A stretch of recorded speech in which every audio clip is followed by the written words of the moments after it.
My name's Luke Blazejewski and I'm an urban wildlife photographer living and working in Salford. I came to Salford in 2008 to study my Masters in Wildlife Documentary Production. When I came here, I was incredibly impressed by the amount of biodiversity in the city, and so as a wildlife photographer, I stayed on.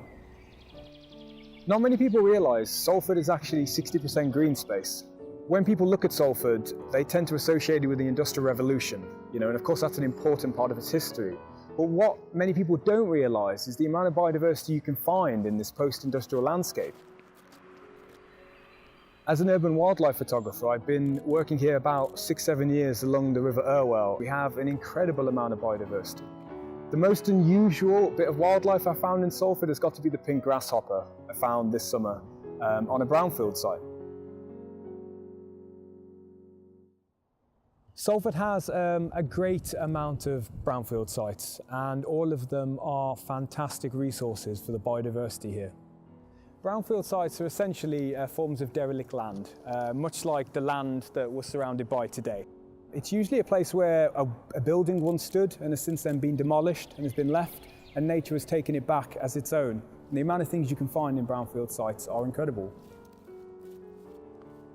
I think brownfield sites could be utilised so well as urban nature reserves.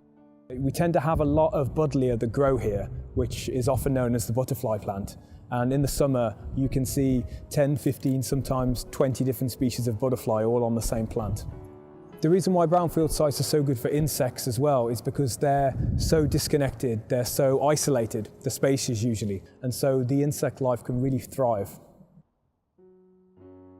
I think brownfield sites are absolutely essential. In a world of development, in a world of post-industry where we are building on every bit of land that we have now for whatever reason, brownfield sites stand as a great testament to nature. If you give her space, she will thrive, and things will grow here and plants and animals will be attracted to these spaces. I'd love people to celebrate brownfield sites as much as I do. They're great resources for biodiversity, but they're also great resources for exploration and recreation. You can come out to a place like this and just get lost in it. It's like a little urban jungle. They're phenomenal places, and I try to raise the profile of them and encourage more people to enjoy them.